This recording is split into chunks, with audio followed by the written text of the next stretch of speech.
usa ka katawhan.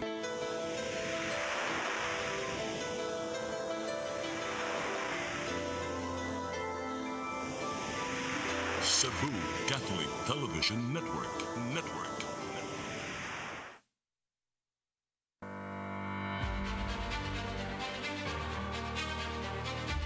I solemnly swear that I will faithfully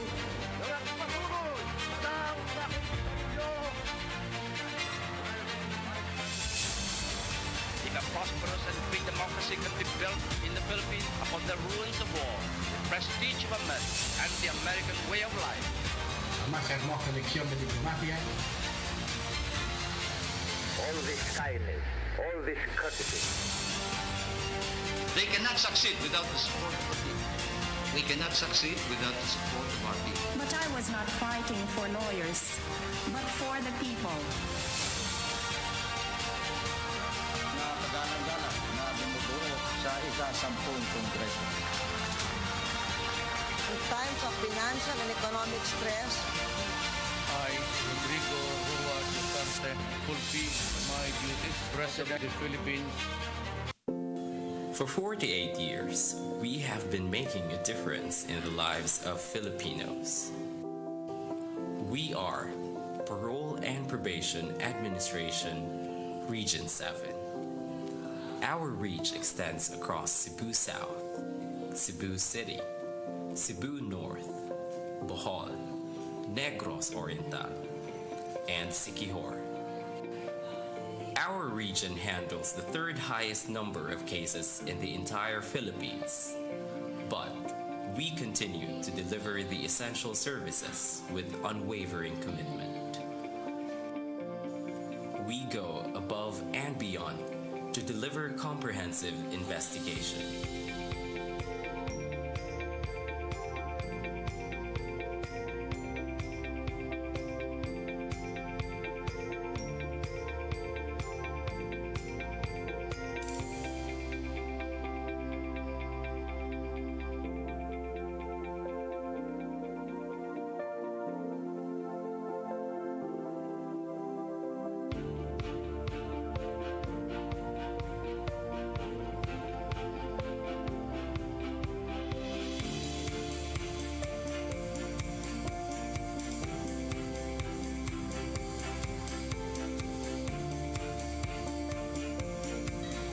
We are compassionate in transforming lives through rehabilitation and reintegration.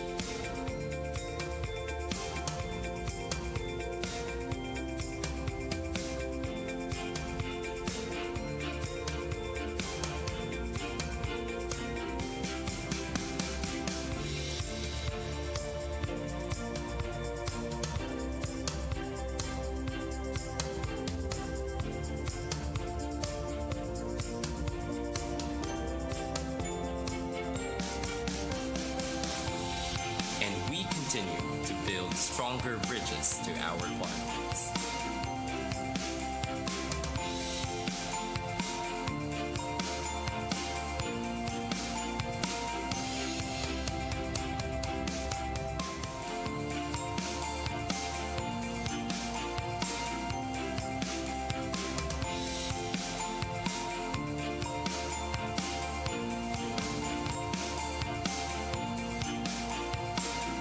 Parole and Probation Administration.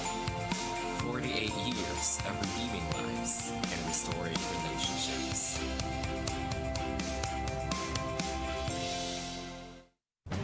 At the heart of our justice system lies an agency committed to redemption, restoration, and the reintegration of individuals back into society. This is the Department of Justice, Parole and Probation Administration. Established in 1976 through Presidential Decree Number 968, the Parole and Probation Administration has its roots deeply embedded in our nation's history. For nearly 5 decades, we have been at the forefront of providing second chances to those who have faltered. Our mission is clear: to rehabilitate and reintegrate individuals falls under community-based corrections, fostering peace and social justice. Our vision is a modernized parole and probation administration, advancing responsive and sustainable programs for effective community-based correction. Under our mandate, we assist the courts in the investigation of criminal offenders who are qualified for probation. We supervise probationers, parolees, and parolees, ensuring they meet the conditions of fair release while guiding their successful reintegration into the mainstream of society. Among our flagship programs are the Therapeutic Community Program, where we foster a structured environment to promote behavioral change. The Restorative Justice Program, focusing on repairing the harm caused by criminal behavior, and the Volunteer Probation Assistant Program, engaging community volunteers to assist in the rehabilitation. In Region 7, we face a significant challenge. Our region holds the third highest number of investigation cases in the country. The overwhelming and unmanageable caseload, the influx of supervised clients, and the steady decrease in the number of probation officers over the years have stretched our resources to their limits. To address these challenges, we are undertaking a comprehensive modernization and digitalization of the agency. By integrating advanced technology and streamlining our processes, despite these challenges, we remain steadfast in our commitment to rehabilitate and reintegrate, continuously evolving our strategies to meet the needs of our clients and contribute to a safer, more just society. With every life we touch, we affirm our commitment to justice, redemption, and the belief that everyone deserves a second chance. The Department of Justice, Parole and Probation Administration. Redeeming lives. Restoring relationships.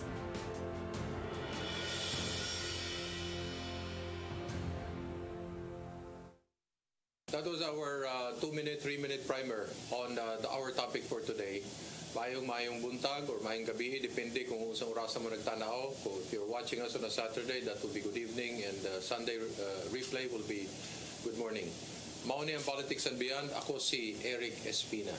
Our topic for today, just to reiterate, will be about parole and probation administration. So we're very fortunate to have and to feature tanang mga nagtanaw din sa Tagbilaran, Negros Oriental, sa Leyte, Padapita, and all the rest. Welcome to the program. No? We're very happy to have Maria Nanette H. de la Peña. Siya ang Chief Probation and Parole Officer. And with her is John James P. Yam, Supervising Probation and Parole Officer. So, mayong gabi. Mayong gabi and mayong buntag kung asang napita sa kalibutan nagtanaw ani nga show, and we are so blessed and happy to be invited. Interesado gyud mi sa ani uy. Interesado sa mi ani uy, daghang tao ba? Daghang ba yung tao? There are maraming tao ang hindi nakakaunawa ano yung ginagawa ninyo. So mahalagang maintindihan ng karamihan kung bakit kailangan at mahalaga yung opisina niyo tanggapan. O sige, simulan lang natin. Simple lang. Basic question, laying the foundation.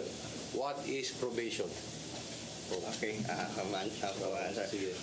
probation, by virtue of Presidential Decree 968, which was signed by the former President Ferdinand Marcos last July 24, 1976, it is a privilege given to first-time offenders. Okay. So first-time offenders who were convicted of a penalty or a imprisonment of 6 years and below. 6 years and below. Hindi pwedeng 6 years and 1 day.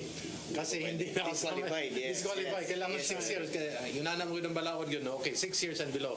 Katulad ng lately, dumami talaga ni Dagsagid ang like the plea bargaining on drugs, Section 5 and 11. Pwede yun. Basta may plea Naka-apply bargain. sila because naka-plea bargain sila into Section 12 of RA 9165. So,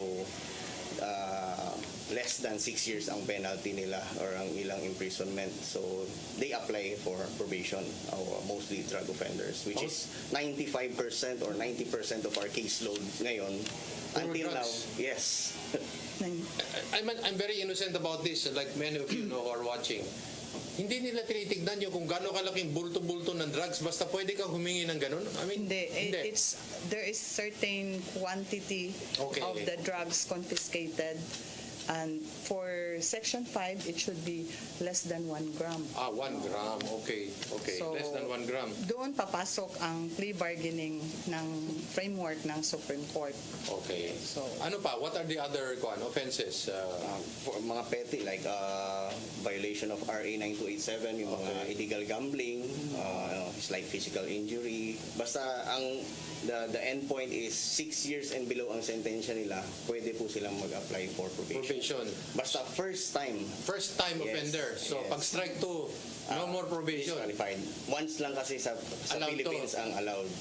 Okay. Yes, sir. And then the wisdom of this under the law is what? To give the person another chance or to redeem himself, no, to show na yung one mistake it would not define his character, his personality, no, na pwede pang magbago.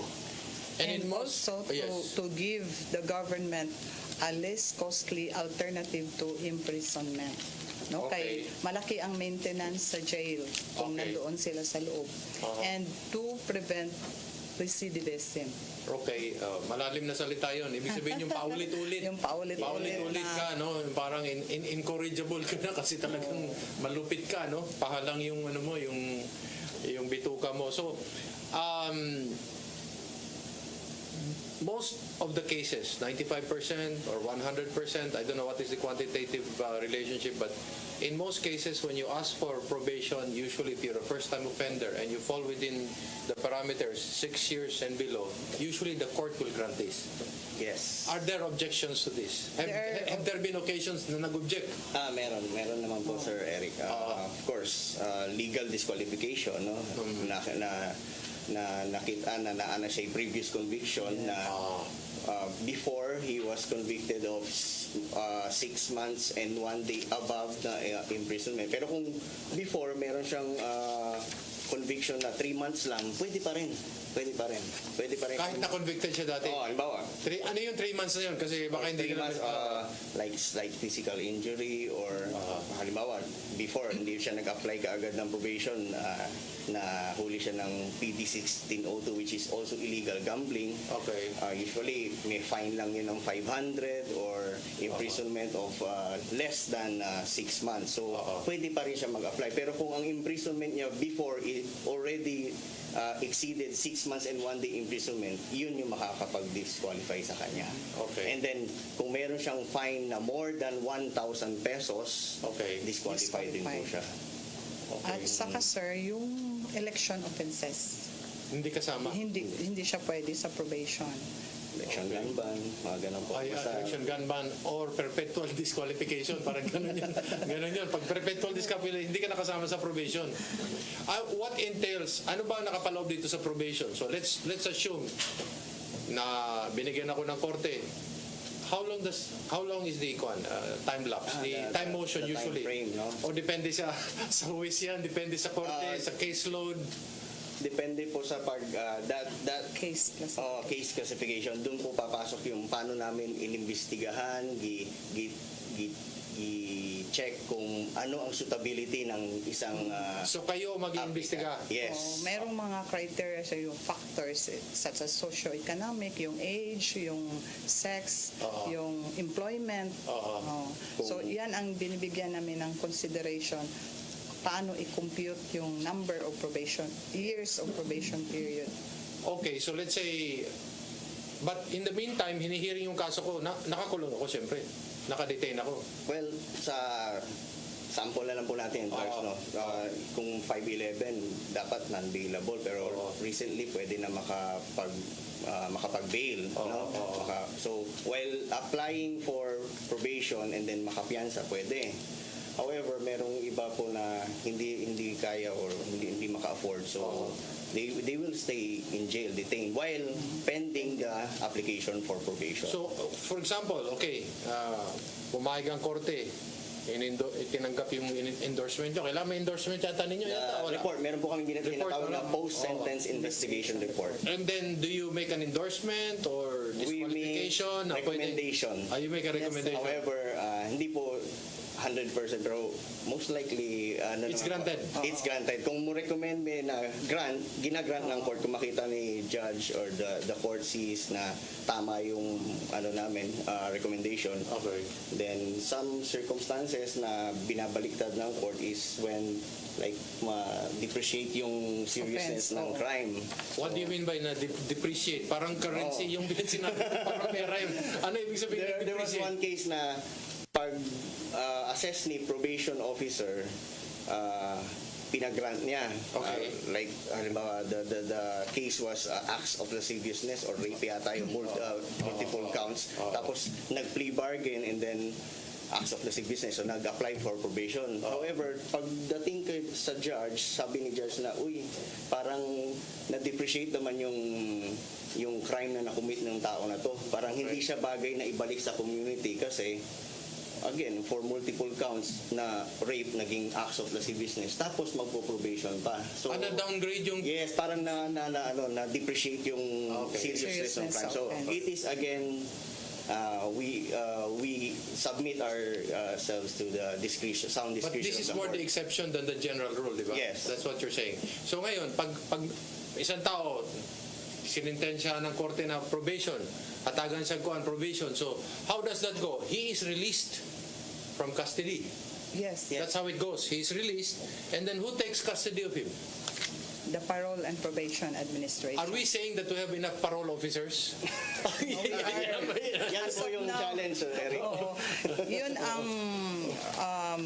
ginagawa ngayon sa aming agency, that for yung tinatawag namin na modernization of the parole and probation system. Okay. So, in consideration sa situation sa jail na overcrowded, saka yung situation din namin na undermanned kami, kulang kami sa probation officers, and other factors. So, naggawa ng bill, no? Yes, nag-propose. So what you're saying is that's still a bill right now? So we need people up there. The reality check lang na muna ngayon. Yes, Sir Eric. So, isang ganda na lang. Meron po akong data. Number of probationers as of July 2024. This is Region 7 lang po. Okay, Region 7. 24,401. Okay. Tapos, and then, ilan ang probation officer? 52. So, ano ang caseload nito? Ayun po. Is every parole or probation officer given an equal number? Or some carry depende more? Po sa area. Sa area. Kasi, like dito sa Region 7. Kung dito sa Talisay sa amin po we are 3 probation officers. Okay. However, we are handling 1,600 or 1,007 clients. Probationers na po yun Hindi pa kasali dun yung parolees. 400 na nag-a-apply plus parolees na less than 50. So kung tatlo lang kayo, 1,000, so nasa, almost 300 per... No, nasa 500 per officer po. Per officer. So makikita mo, sir, pag overwhelmed kayo. Makita mo yung reporting ngayon, nag-reporting doon sa office namin. Nasa tent kami kasi wala kaming space for the client's activities. So wait, when they are released, they can go back to their communities, they can go to their families. Family work. However, they have to report to you every month or twice a month. Who decides 1 month or 2 months? Every 2 months or 1 month? Kayo. Yes, nasa recommendation po namin yun. Nasa inyo yun. Susundin lang yun. Susundin. Ang gumagawa ng rekomendasyon, isang tao or grupo, is it a committee level? The investigating officer. And approved by the chief. Reviewed and approved by the chief. So kung let's say once a month, alam niya kung anong araw, anong oras. Schedule. For example, ano yan? Working hours. Yes. Working. Monday to Friday. Hindi pwedeng alas 6 ng gabi. Hindi ba? Hindi Wala. na. 8 to 5 only. Ayan, mali Then na yun. binabatch namin kasi hindi po kasya dun sa tent, Sir Eric. No? So there are morning batch and afternoon batch na usually nasa magre-range ng 60 to 70. Tapos magkakasya lang dun sa... Ano gagawin lang nila? Magpapakita lang sila sa inyo? Well, there's a lecture. Merong lecture. Every time pupunta sila doon, may lecture? Nagkakanda kami ng mga gender and development ng mga lectures, mga God-related laws. Okay. Pero the main tool is the Therapeutic Community Ladderized Program. Which tumutulong yung buong community?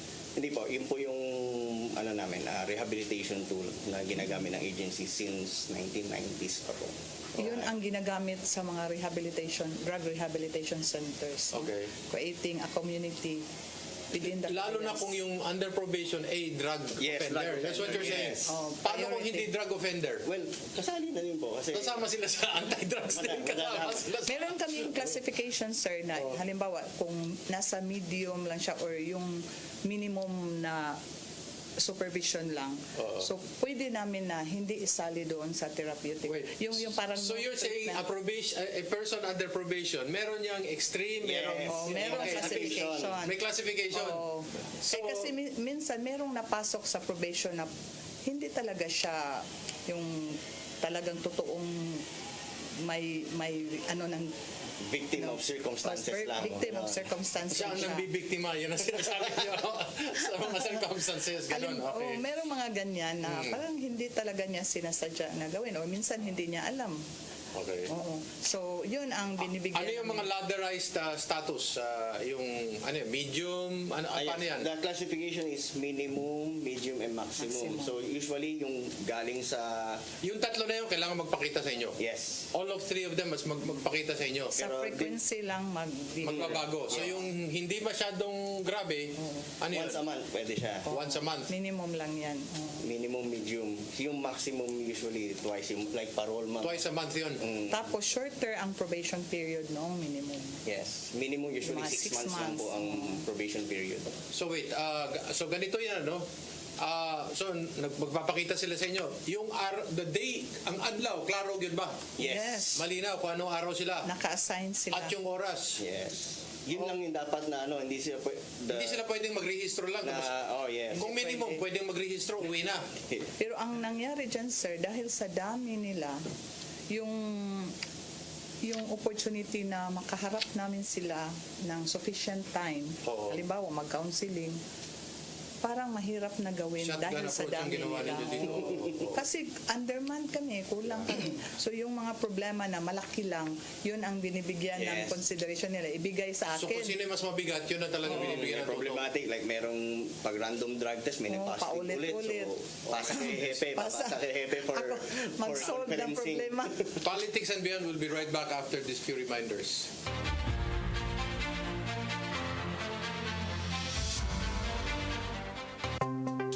Discover the beauty of the Philippines.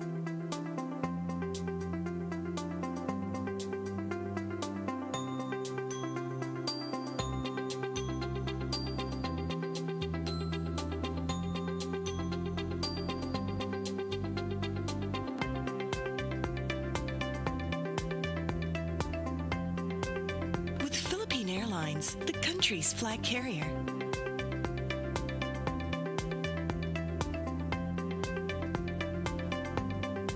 The airline that lets you feel the warmth of the nation.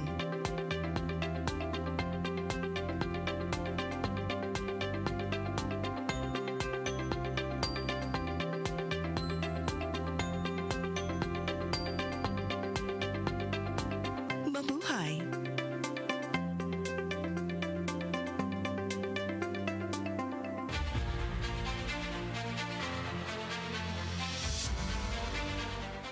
Okay, we're still talking about parole and probation administration. We are very fortunate to have Maria Nanette H. De La Peña, the Chief Probation and Parole Officer. And of course, katuwang po niya si John James P. Yam, siya pong Supervising Probation and Parole Officer. Sila mo yung atong mga dinapit sa karong adlaw. So,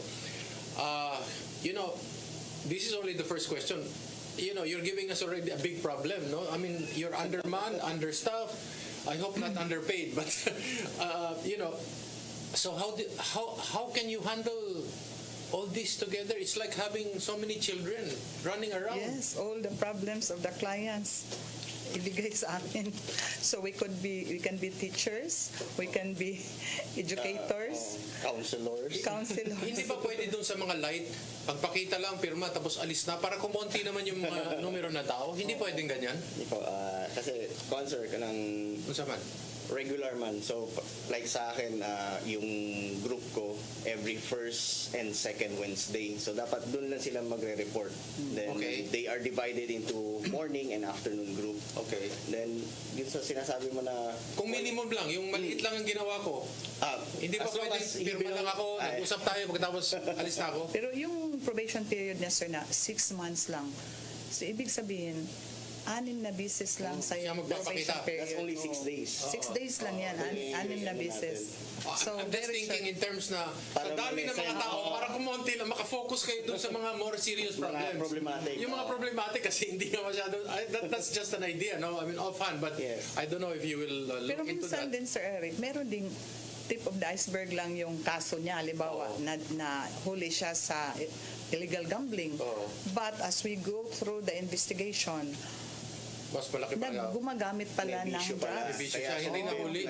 Hindi lang nahuli doon sa malaki. Hindi nakita. Hindi nakita. Okay, so iyan ang binibigyan din namin ng weight doon sa supervision namin. With the way things are going, with the way you guys are talking, and there's still a bill pending and that will take a while. So we are asking from different sectors. I think you're going to part the Red Sea during the time of Moses. Sana. You have to part the Red Sea sana for this merong problem, no? mag-sponsor sa amin. Yeah, so talagang undermanned kayo, no? Understaffed, no? Yes. And then, okay, so next question, is probation a right? It's a privilege. It's a No, privilege. when you apply for probation right there and then pagbigay ng decision, the manner of saying, Judge, I will apply for probation, it's a matter of right. But when you enjoy the privilege, the probation, it's a matter of privilege. Is that revocable? Yes. Yes. Kung yari, Probation can yung kala mo, biruan yung sabi ko na office hours lang. Paano kung dumating siya ng 5:30 ng hapon kasi na-delay or something? Or dinala ko yung nanay ko sa hospital? Or That's an excusable... so may ganon. May ganyan. We consider that. Pero yung mga grave offense like... But he has to show himself on that day. Or sinasabi namin kung masakit ka sa halimbawa sa month ng August, do not let August pass na hindi ka nagpapakita sa office. Kailangan magpakita ka. Yes. So yung buwan na yan, that month, at least... It should be counted kasi kailangan makita ka. Wala nang parang kung ano tayo parang may buho na dun sa month. Wala kang August eh. Okay. So you did not follow the order ng court na you should report at least once a month. So the longest is, what's the longest sentence in terms of you're under probation? 6 years. 6 years talaga. Ang probation period is Yun at 6 years. So We can also every give month. 6 years ang probation period. That's the highest. So pwede kailangan magpakita siya nun buwan-buwan. Kahit Pasko. Hindi naman. Meron kami schedule. December. Meron kaming Christmas party. December. Meron kami mga activities kasama na dyan ang year-end, yung Christmas, parang Christmas fellowship sa clients together with the families. So, lalo kaming dadami sa kasama ang family. Okay. When you apply for probation, of course, sa korte talaga yan, ano? Sa court. Yes. Sa korte kayo. Kailangan merong conviction. Kasi wala kaming papel kung hindi walang pa conviction. convicted. Yes. So ngayon, pag na-convicted na, kailangan sabihin ng abogado niya, we're going to apply for within 15 days. Within 15 the days. reglementary period of 15 days. And then the court grants this and gives it to you for review. For to make your endorsement. investigation. For investigation to come up with your recommendation. Yes. So at least naklaro na natin, no? Ano yung mga 6 years kunyari lang na mga grabe? At ano yung medium? Yung mga... Maybe homicide. Okay, homicide. Probation ng homicide. Reckless imprudence. Reckless imprudence. Okay. Illegal possession of firearms. So reckless imprudence leading to homicide. Yes. Okay. Malinaw. May pag-asa pa. May pag-asa pa, okay. Ano pa, yung... Pero seldom na po kami nagbibigay ng 6 years. Usually 2-4 years. Ganun Yun po. na yan. Kasi Can the probation period be shortened? Kayo ang magde-decide or talagang pag sinabi ng Sabi ng korte, 6 years talaga yan. It can be amended. Yes. And we can recommend early termination. Through the courts again. Si court din niya ang... Pero who will apply for that? Yung under probation o kayo ang mag-ano nyo on your own?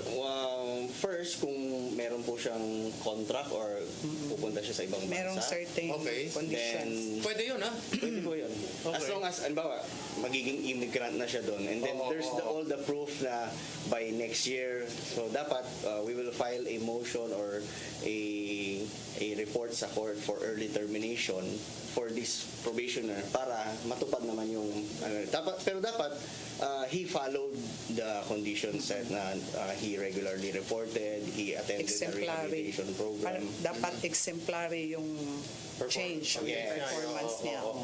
Makita talaga ang significant change sa kanyang life. Meron bang, kunyari, nag-apply ng probation tapos yung pamilyang nasaktan or whatever, nag-oppose? Hindi dapat ihatagan bigyan ng probation. May mga ganyan ba nangyayari? Sa pag-apply, sa pag-conduct namin ng investigation within that 60-day period. Kakausapin nyo na rin yung... Pag merong private complainant, aggrieved party, halimbawa sa mga kaso na yung sa VAUSI. Oo, VAUSI. So, kinukonsulta talaga namin ang offended party. Yes. Tapos, we consider the chance once on probation na ang client namin for a mediation. Okay. So meron kasi kaming isa ring rehabilitation program. Kayo din yun, yung mediation? Kami din, sir. Hindi pwedeng DSWD yun. Kami din, yung tinatawag natin na restorative justice. Bakit kayo din yun? Bakit hindi pa pwedeng? Kami ang nagkakandak ng ganon. Yung mediation, yung case conferencing. So, para ibalik natin ang strained relationship ng client kung kaya doon sa offended party. So walang threat during sa probation period niya, walang threat of yung mag-away na naman sila, no? So pag ma-prevent namin na yung aggrieved party hindi na maggagawa na naman ng anong steps na makaganti siya doon sa client namin. So kung nasitol yung mga strained relationships nila, so magiging successful ang rehabilitation program ng aming client. Okay, tanong ko ito. May an offender be released from confinement while his application for probation is pending? Yes, he can apply for bail. Post a bail, or meron through release on recognizance. Release on recognizance kung meron pong may magagarantiya. Hindi to tatakas. Hindi tatakas. Kasi he will comply with the conditions of probation if ever granted. In your perspective, is this a working scheme, probation? I mean, you've seen success stories. Yes. And not just sad stories and sad tales. Does it work? Yes. Based sa din po namin sa data namin, the revocation rate is way low. So it means mas marami po yung successfully terminated. So it means nakukumpleto nila, nakukumply nila yung probation program nila. And meron talaga po mga success story. Usually, year-end po namin ginagawa yun na we assess. Meron kami sinasabit na as success story for a probationer na talagang nagbago yung buhay niya. What is the rate that we're talking here? 5%? 3%? It's less than something. The revocation rate. Yes, the revocation rate. Is so minimal. I think it cannot. The target is kahit lang kahit general figure lang. Out of the 23,880, only 102 are revoked or parang nakabiolate. So kung na-revoke yan, what is the next step? What happens to them? He will be arrested again and he will serve the original sentence. Halimbawa, sinintensyahan siya ng 4 years. Talagang kumplituhin niyo yung 4 years na yun? Kumplituhin niyo po yung 4 years. Okay. Now, next question. Ano ang pagkakaiba doon sa parole naman at doon sa under probation? Ayun. Yung sa probation, ang isang akusado ay hindi nag-serve ng kanyang penalty sa jail. Yung probation, probation to mo? Ang parole is institutional. So nasa institution siya, nakakulong siya.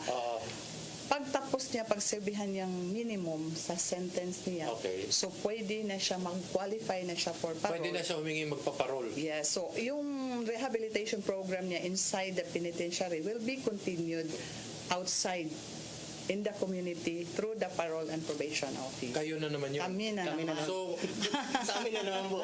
so kayo, dalawa ang papel nyo. Probation and parole officer? Yes. Wow. Kay dati, it was only probation administration way Yes. back Yes. long time ago. So yung mga parolees, pag-release nila, doon sila nagre-report sa mga police stations. Yes, dati, so yun yes. lang, attendance lang, nabuhay pa sila. Walang Yung mga parulado, tawag nila, mga parulado. Parulado, walang rehabilitation program. Okay. So nang ma-join na sa aming ibinigay sa amin ang task of rehabilitating parolees. Ginawa nyo, nilevel up nyo, ha? Naging Parole and Probation Administration. Okay. So who may be granted parole? Good behavior? Those who reach the minimum of the and good sentence, behavior. o Yes. tapos yung mga crimes nila ay hindi yung mga heinous crimes. Aha. Oo. So who cannot be granted parole? Yung lesser than 1 year ang kanyang sentence dahil hindi madali ang pag-process ng parole, no? Oo. So those kasi yung parole is under the indeterminate sentence law, no? So yun ding mga crimes na yung mga reclusion perpetua man.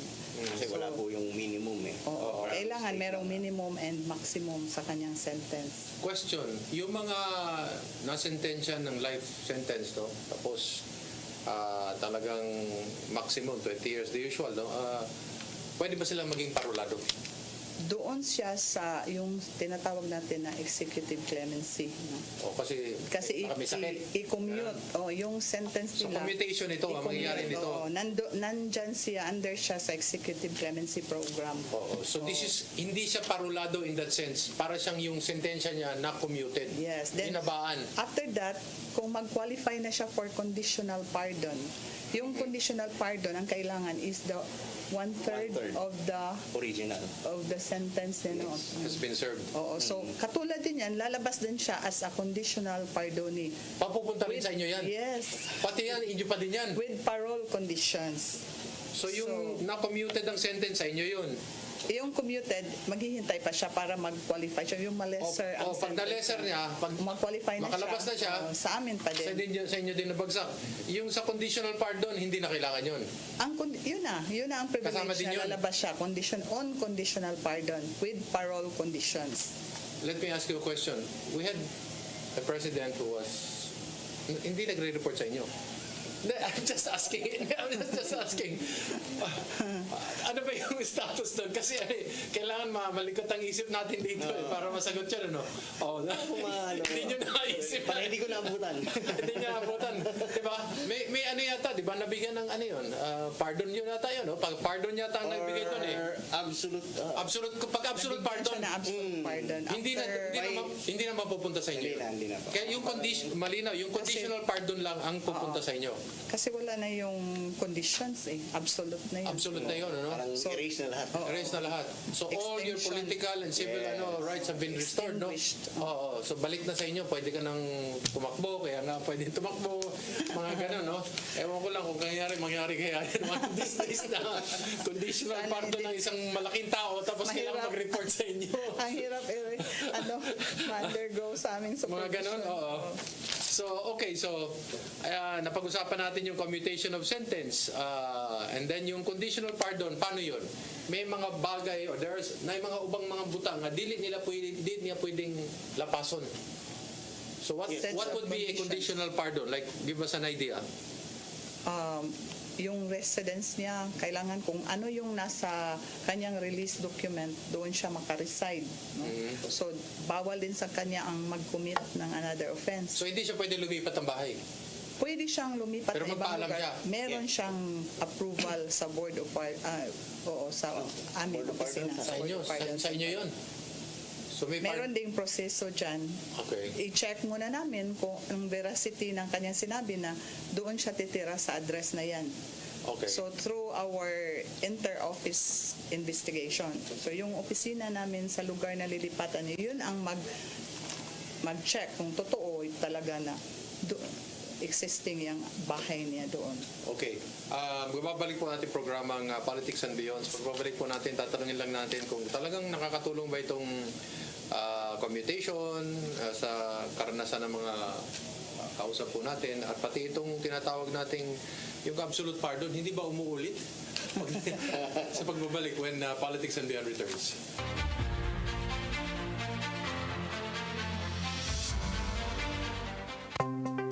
Discover the beauty of the Philippines.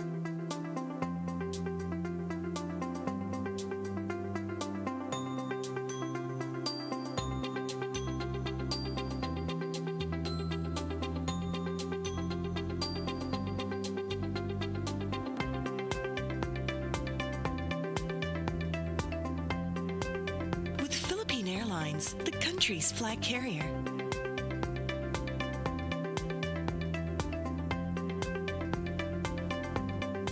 The airline that lets you feel the warmth of the nation.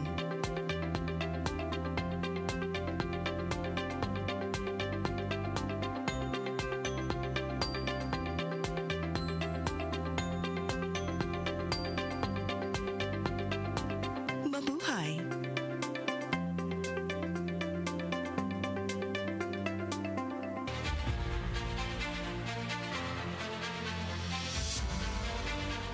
Okay, nagbabalik po ating programa Politics and Beyond. Ako nagyapon si Eric Espina. O yung tanong ko kanina, yung mga commutation, nakakatulong ba talaga yun sa sa kabutihan ng ating lipunan o sa tao mismong nabibigyan ng commutation? Yes, because they are given a chance, no, to redeem themselves also, to go back to the society, to be with their family, to be productive, rather than staying in jail na the government will spend onerous sum of money. Yung sino magpa-file ng commutation yan? Sila mismo, maghanap sila ng abogado, hindi pwedeng PAO dyan. I don't know, kasi yung PAO, di ba, for litigants lang, more or less. Pero pwede bang gumamit ang isang ng commutation, gagamitin ng PAO?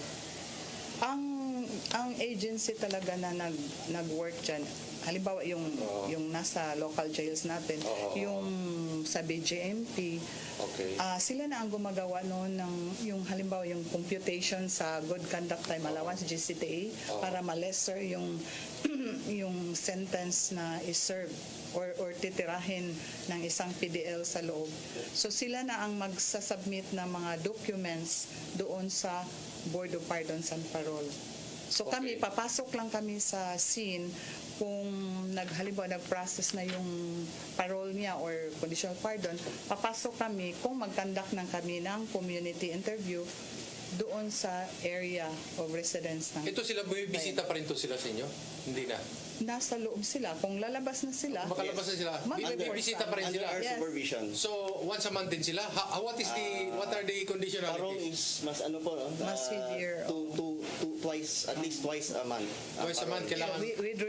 Nandyan yan sa kanilang discharge on parole. Conditions yan So, the same sa probation order, meron din conditions na binibigay sa kanila once they are released from the jail or from penitentiary. When somebody asks to be paroled or their sentence commuted, kayo din ang nag-iimbestigan yan? Tinitignan nyo o yung institusyon na? BJP yung institution at saka yung Bucor.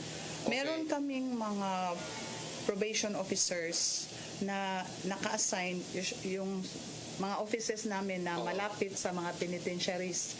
So, meron i-assign doon na yun ang trabaho nila. Mga probation officers din yun. Sila ang magre-review doon sa mga cases na mag-qualify na. Will you talk to the families involved, yung mga biktima na pamilya? Yes, during our community interview, we were being ordered by the Board of Pardons and Parole to conduct an investigation kung meron bang objection ang family ng So kayo yun? Kami. Kami ang pupunta doon sa lugar ng offended party, sa lugar ng family ng PDL.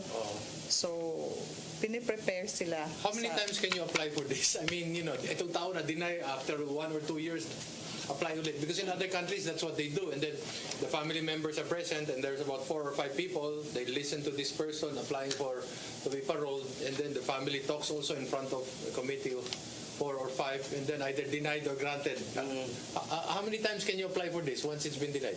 In our experience, Parang once lang, no? yata. O, kasi sa ibang bansa kasi pwede ka apply ng apply eh. Mahaba yung period na mag-serve sila on parole or conditional pardon. So, minsan lalabas sila, matanda na. Okay. O darating sa amin, mga 50, 60. So, meron silang 10 years na parole period. So, automatic ba yun pag nag-70 ka, your chances of being, your sentence being commuted or maging parolado, mga extraordinary circumstances. May sakit ka. Oo. O yung mga binibigyan niya ng consideration pero merong mga certain conditions doon, no, na halimbawa may sakit, kailangan na certified yan sa physician doon sa Bucor. Physician na sa loob lang ng Bureau of Corrections na ano yung sakit niya, malala na ba, na kailangan na siya ibalik doon sa pamilya niya. Okay. So, pwede ba siyang mapalipat sa ibang kulungan as part of the imbis na ma-commuted yung sentence niya or ilipat na lang siya, let's say iwahig siya, mapunta siya sa iwahig, ganun. Parang mayroon yata silang classification na halimbawa yung mga hindi ko lang masyadong ang classification sa mga offense. Ang nalaman namin yung magre-report na sa amin yung mga parolees, dinala sila from here, dinala sila doon sa Muntinlupa, tapos i-assess sila na parang minimum supervision na lang yata sila, i-transfer sila doon sa Leyte, sa Aboyog. Leyte. Oo, if from Cebu. So karamihan sa mga parolees na nag-report sa amin, they're from Aboyog Penitentiary. As an agency, are you looking at the possibility of I don't want to say lessening your work, but I'm saying through a bill or through a law na kung pwedeng it's a slap on the wrist, i-let go na lang, or you review ongoing cases para kumonte yung number ng mga tao nakakulong, or sa simula pa lang ay bibigyan na ng notice na makaalis na sila kasi hindi ganun kagrabe yung wala pa tayo sa ganung punto. Pero pag yung modernization bill namin, Sir Eric, yes. ma-approve yun, maging law yun, through the help of our mga kilala natin doon sa taas, sa Congress and Senate will help us. Ano hinihingi nyo? What are unsa may gipangayo ninyo sa included na dyan ang additional plantilla position. Okay. O yung siyempre kasama na din doon ang salaries ng mga probation officers. Okay. At saka yung budget for rehabilitation, training facilities. Okay. Early release. Napag-usapan nyo yun? Kasi in other countries, meron na silang early release eh. Yung pagtingin nilang mukhang okay naman, pwede na silang para to decongest the jails. The jails. Hindi nyo na nakasama yun doon sa modernization. Kasi dapat kayo dyan left hand, right hand, di ba? Kayo at yung BJMP nag-uusap kayo para, di ba, for early release kasi it will be good. Masagot niyan, sir, ang early release kung dadami na ang probation officers. Yes. Kasi katulad sa amin, investigation. Katulad sa Mandaue, they have 4,000 before, no? Cases. Then they have only few officers to handle the 4,000. So how can we do that 4,000 inside the jail? Ang hirap nun, no? Napakahirap nun. So kung dadami yung mga probation officers na ma-hire to do that, kukunti na lang ang ratio sa probation officer. Like in your case, how many are you handling currently now? Currently, meron akong almost 90 investigation cases. Okay. Nag-reduce na yan, sir. Nag-reduce pag-transfer ko po sa Talisay, I was given one time 118 kaagad. Yung 118 na yun, 1 inch per 1 inch per folder o ano ba? Iba-ibang kapal niyan? Iba-iba ang kapal kasi po, it depends sa kaso, pero mostly again. Pero is there a science to this? How you approach your cases? Or is it what I'm saying is the easiest one to get rid of, yun ang unahin ko para kumonti yung file ko? Well, there's the innovation na ginawa sa which again, yung isa sa kasama natin sa Region 7, si Senior PPO Christian Garan, he introduced the simplified PSIR, post-sentence report. Kasi dati 6 to 8 pages. But now it was reduced to 3 pages. So, with that, basta kompleto din yung mga records check namin. Records check, it means nag-check kami sa police, sa NBI, sa prosecution, sa other lower courts, sa RTC, OCC. So, ano po, napabilis din naman yung process. As long as kumpleto po, and then we were able to interview the petitioner, the applicant for probation, nagagawa namin kaagad yung report. Time motion. Yes. Pinakamaiksi, pinakamatagal. Time motion. I mean, usually, kaya po ng basta kumpleto within 1 month. Marami kasing factors, Sir Eric. Halimbawa, yung nag-apply ng probation na release on bail. So, lalagay siya doon sa korte ng itong address at saka itong Tapos wala siya doon. Oh, yes. Wala. Yun po Yung contact number hindi na makontak. Wala din doon. So, paano namin hahanapin? So, yun ang isa sa mga cause na ma-delay yung investigation namin. So, for one person, pupuntahan namin sa certain barangay. So, tapos na ang one or so, para kayong mga police din yan. Parang ganun. Police talaga kayo. Police/DSWD/ Minsan pupunta kami doon sa Medyo Squatters area, sabi nila, ma'am, ano yan? 4-piece or ng linding. Lending. Akala nag-CI kami. Parang kami nag-lending. Ganun. Baka PSA kayo. So meron ding risk, malaking risk sa trabaho. So mag-isa-isa lang kayo pupunta doon? Or dalawa kayo? May body system? Minsan po, halimbawa, sabi ko, Minglanilla ako, sino sasabay? During jail interview, kami as lahat, a group, pati meron ako. kaming tinatawag na big day na lahat ng applicant na detained sa makaya namin from 8 to 5 interviewin namin. We could interview as much as mga 70 to 80 in one day. However, saan siya matatagalan kung walang family member na nagpa-follow up, wala magsasubmit ng requirements like the birth certificate. Of course, we have to verify the identity of that person. Baka nag-aalias. Community service. Community service, part po siya ng rehab program namin. Hindi ba pwedeng yun na mismo ang sentensya mismo ng There is a law, sir, na yung community service, yung sinasabi ko doon sa kapihan, yung sa amin din ipinapasa ang pag-supervise. Sa community service? Kasi yung community service, usually yun lang yung mga petty offense, no, na hindi nagbibigay ang court ng penalty na imprisonment. So ang ibinibigay yung community service subject to certain conditions through the efforts, coordinated efforts of the barangay, the social welfare officer, local social welfare officer, and the parole and probation office. So, hindi yan probationer ha, pero ibinigay pa din sa amin. Sa inyo? Kami ang inatasan ng judge. So, hindi probation to? Hindi. Sentence fulfillment in terms of community service. So, sa inyo rin mapupunta sa inyo? Kami ang mag-appear sa court niyan. So, kailangan i-assure namin na yung DSWD, yung social welfare officer, mag-submit ng kanyang report.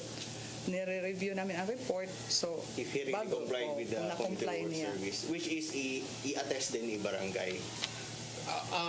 Sa ibang banda, no, sa abroad, meron tinatawag ng mga sex offenders. Tapos, kailangan, pag lumipat ka sa isang lugar, kailangan mag-rehistro ka sa police. Sa inyong karanasan, would this be a good policy in the future na kung may sex offender, lumipat na ibang lugar, kailangan magrehistro sa maybe DSWD would be a better rather than the police, no, I don't know, but do you think that kasi kayo din ang mapuputukan nito at the end of the day, makakomit na naman siya, babagsak din sa inyo yan. So sa amin, sir, nasa condition niya ng probation or sa parole niya na pag pupunta siya sa ibang lugar, kahit 10 araw or kahit 1 buwan, meron siyang written permit of approval. So kung magbiyan 30 days na, yung judge na ang mag-approve. Yeah, that brings me the question. Sex offender, tapos humingi siya ng permiso, may pupuntahan siya or lilipat siya ng ganun. The other point that I'm making is, should he register with the DSWD that he is a sex offender and serving a sentence? Kasi mukhang wala pa yan eh. Wala pa yan. Kaya nakita ko, nag-legislate tayo dito. Pupunta lang sila, sir. Pupunta lang sila doon. Part sa condition sa kanyang travel, pupunta siya sa probation office. Doon sa place na puntahan niya. Pero hindi alam ng lipunan kasi ang problema nito, ano ito eh. Within office lang. Sex offender ito eh, di ba? Delikado. Delikado. That's why, because he could commit it again in a different place. Pero yung mga sex offender namin, yung mga acts of lasciviousness lang naman, sir. Nothing nothing. Hindi naman yung mga rape. Mga serial rapists. Oo, kasi Delikado yung sa US kasi baka kasi from acts of lasciviousness, baka biglang madalinas, mahinayak na yun.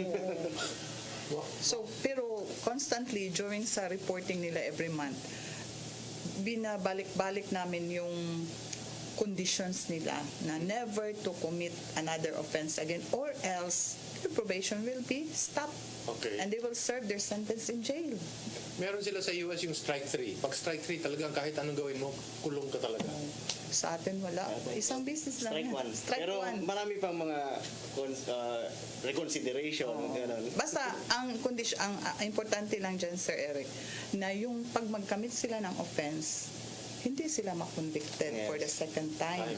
Kasi kung conviction, kahit fine lang yan, ilang amount ng fine or ilang days of imprisonment, na imprisonment or months or years, conviction yan.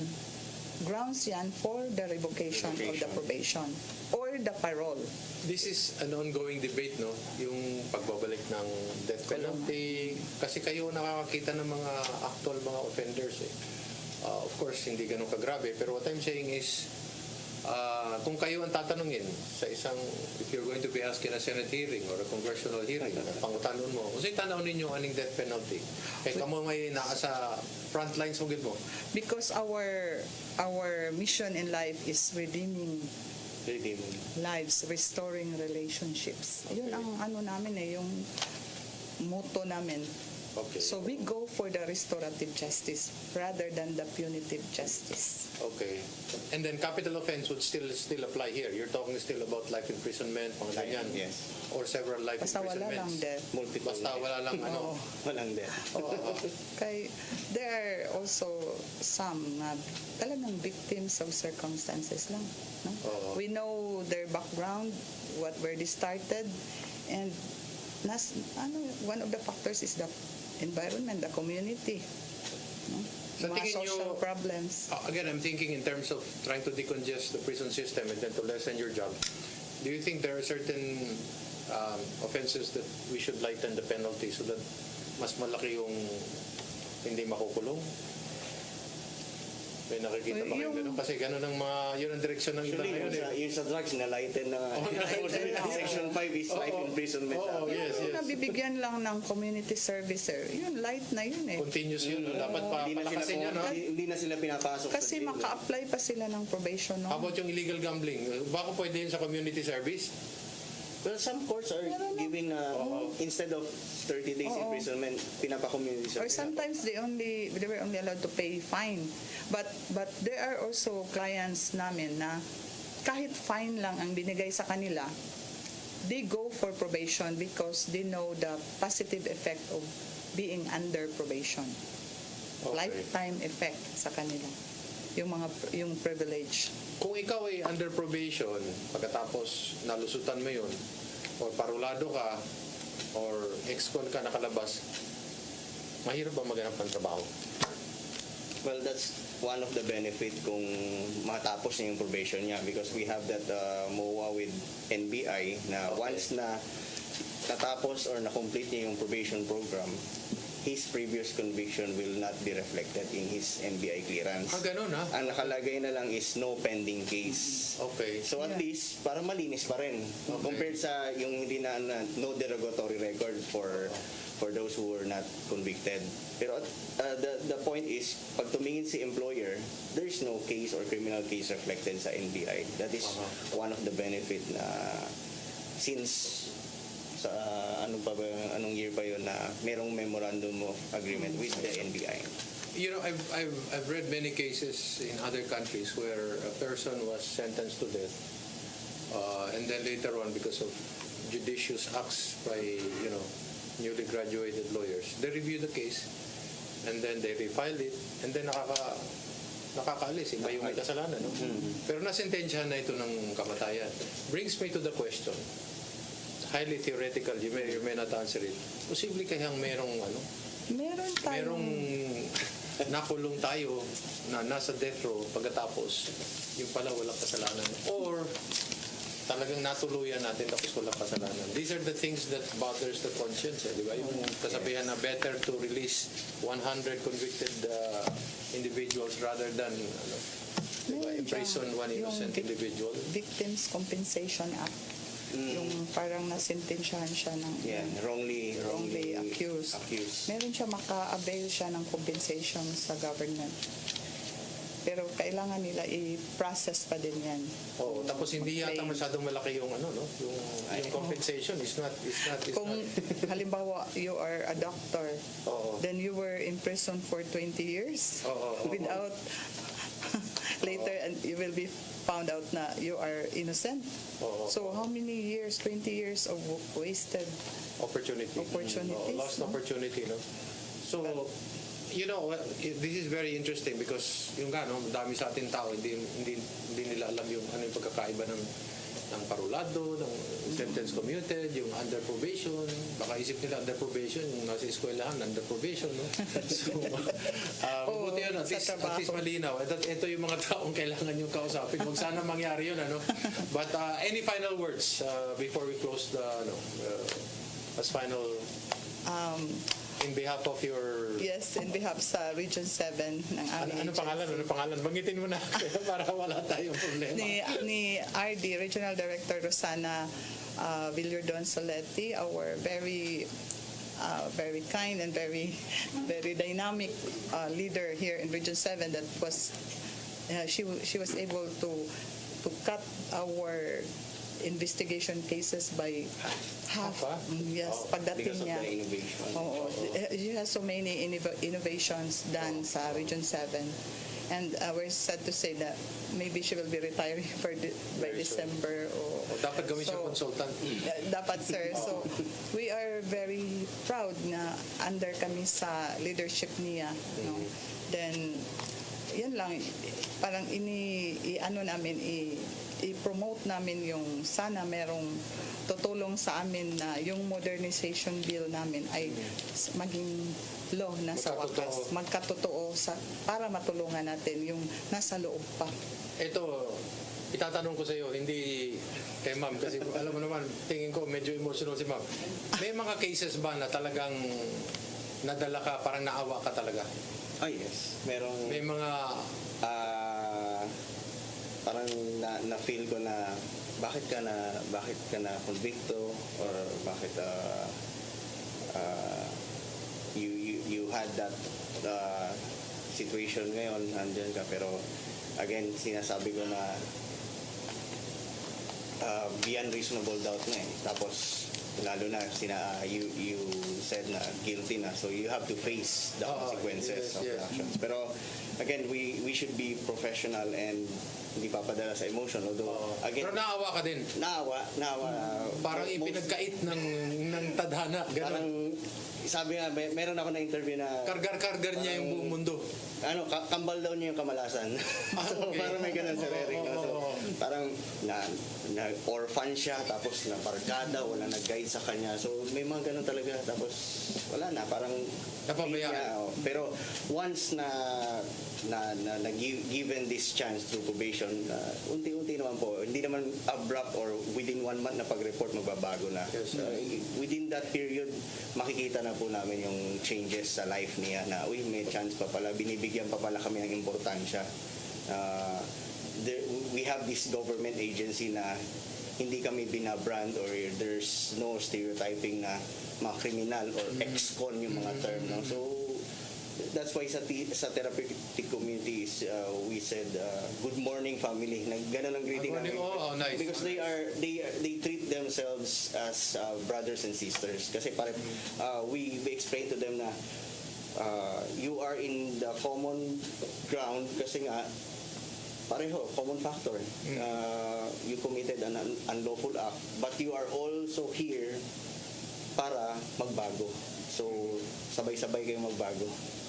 Ganda yung binanggit mo, kasi sa Amerika, one of the causes for high imprisonment for Black Americans is absentee fathers. Isa yun sa mga so it's really very highly societal. So maraming salamat, daghang salamat. Atong pasalamatan si Ma'am Maria Nanette H. de la Peña, siya ang atong Chief Probation and Parole Officer, ug si John James P. Yam, Supervising Probation and Parole Officer. Well, that completes our entire Politics and Beyond. Ako pa rin po si Eric Espina, hangtod sa sunod na itong Politics and Beyond. Pagkuyog ta, mag-ubat ta. Daghang salamat.